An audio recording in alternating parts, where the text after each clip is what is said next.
You could be amazing at what you do, but still be invisible online. And in this video, I'm going to walk you through how to be less invisible, AKA more visible on your social media and online in general. And for reference, I'm making this video because I just spoke to a business owner, had an incredible service, very, very good product, and he keeps his clients for months and months, if not years.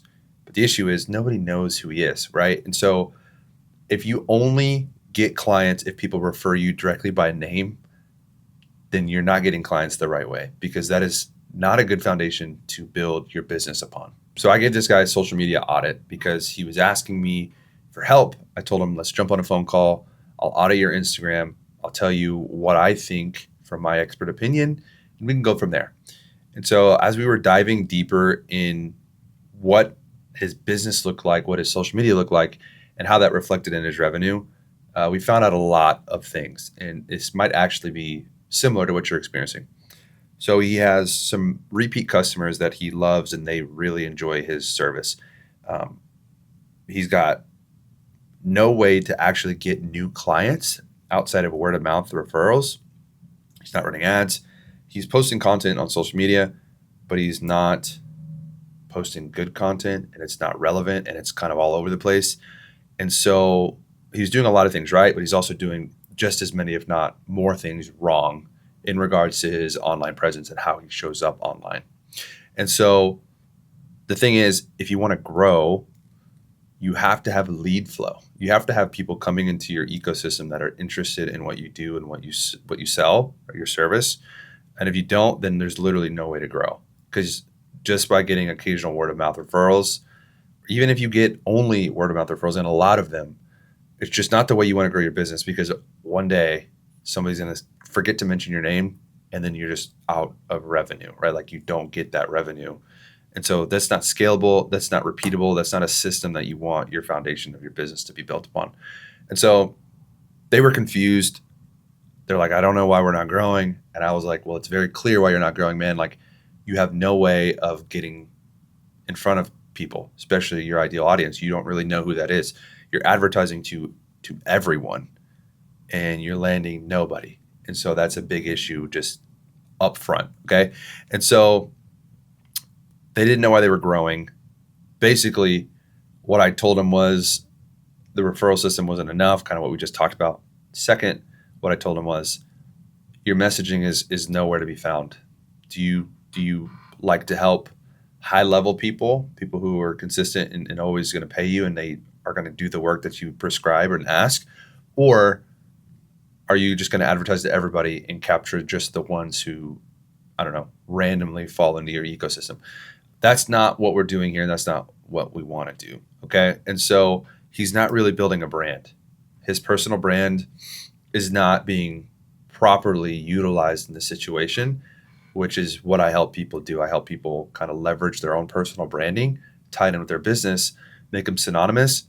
That way they associate you with your company and it's easier to do business with people you trust.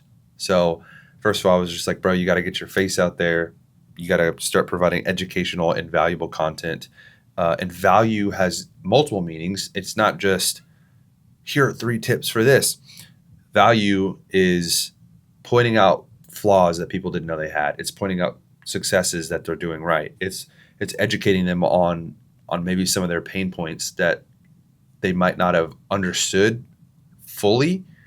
And then it's breaking limiting beliefs. Like all of these different areas, different avenues. I said that weird, different areas. All these different avenues are ways that we can provide value to our ideal clients. And so after a couple of back and forth conversations with him, or like the conversation went back and forth, I think he kind of started to get the picture, right? So prescribing like founder-led marketing is kind of the route that I like to go for many, many reasons. First of all, it's because people do business with people and it's easier to trust this guy if you could see his face, because he's nice, really nice guy. And of course he does a great service. Like his product is amazing and his customer service is off the charts to keep people as long as he did. So, the reason I really figured this out was back in 2022 or really whenever COVID was, I was big in the comedy scene. I was filming, doing content, social media, video marketing for a lot of the comedians downtown in Austin. And so I worked for this club or this venue, this network, and I would see these comedians kind of start blowing up on social media. And I was like, dude, these guys just aren't funny. I don't see what it is. I don't see what it is that they have to offer that people love. And after really thinking about it for some time, because they just got bigger and bigger and bigger, they started like blowing up, and like these guys would literally start doing stadium tours. Joe Rogan took some of these guys around on his tour. They started selling out like different smaller venues. And I was just like, you know what it is? It's visibility. Visibility is the number one mechanism for getting growth.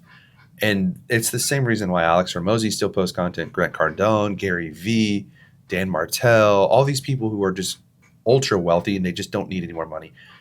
Jeff Bezos, if you notice the sharks from Shark Tank, those people are starting to build personal brands.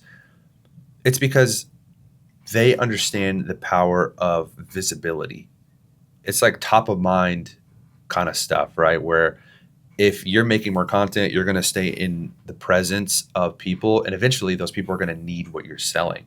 Okay. And so here's the difference between like cold calling, selling, roofing or whatever, and cold calling and selling another service is just like, you're not always going to be able to sell somebody that they need new plumbing or that they're going to need their grass mowed, right? These things don't always line up with the time that you reach out and call them. But the reason that we post and we stay consistent online is because eventually they will need what you sell. And we just want to make sure that we are the ones that they think about and that they call. In some ways, it's really quick, right? But what we're doing with the whole social media game is we are expediting ourselves to the front of their list when it comes to that stuff. And then there's some times where we catch people at the perfect time in their buyer's journey where they're just ready to buy immediately. And that's where you get the quick wins. And so the comedians thing took me to another level when I realized that, because I'm like, okay, not only are they more visible, but also just because I don't like it, it's not my style of comedy that I enjoy, doesn't mean there's not tens or hundreds or thousands or tens of thousands or millions of people that do like that style of comedy.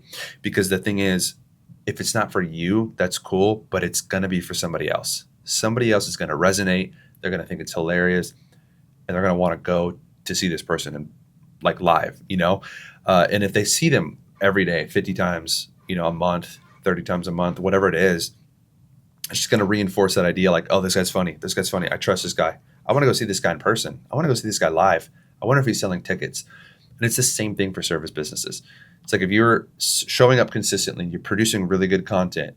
It doesn't even have to be with a professional production camera. It could be with your phone. Like, it's possible to do it with your phone. I know of multiple companies that do a very, very good job with just their phone. This visibility creates opportunity for people to buy, to build trust, and to just really know who you are just in general. Okay. So what we kind of did for that initial client that we had the audit with was we redefined his messaging. It was like, hey, bro, what is your message? Who are you trying to attract? We defined their ideal audience, right? Because the messaging attracts a certain audience. And so if you don't know the audience, then you don't know what the messaging needs to be. So ideal audience, then the messaging. We built a simple strategy for him. I just gave him a very brief overview because it wasn't an in-depth. This was just a free call I decided to do just to help the dude out. And then it has a lot to do with being consistent, obviously, leveraging his personal brand as his main mechanism, and then show off their work, show off their transformations, but also show off their positioning of being the experts and help them stop posting random crap, right? And actually start positioning themselves as like the go-to. And I told him that in this area that we are in, because he's a local guy, there's so many opportunities to grow when you're doing content the right way, because people just don't know how to do it. And everybody in his competition, they're doing it wrong. There's more than one right way to do it, but there's absolutely wrong ways to do it as well. And they're doing it wrong just because it's the same. Like, you don't stand out when you do things the same way as everybody else in your industry, which, like, Side note, if you're a realtor watching this, you got to understand that, like, you're not going to ever stand out if you're doing the same old house tours, you're doing the same old photos, you're doing the same old Instagram posts. Like, there's so many nuances to it that are actually quite easy once you know them, and once you're aware of them, you can just rinse and repeat and then keep doing the same thing that's working until you have to pivot when it stops working or people start to copy your trend. And that's kind of how that works. So clearer messaging equals higher quality leads. Your branded presence equals more confidence sending people to their site or like your social media or whatever it is. If there's a branded presence and it's like a clear, cohesive branded presence, you're going to have more confidence when people actually go click it.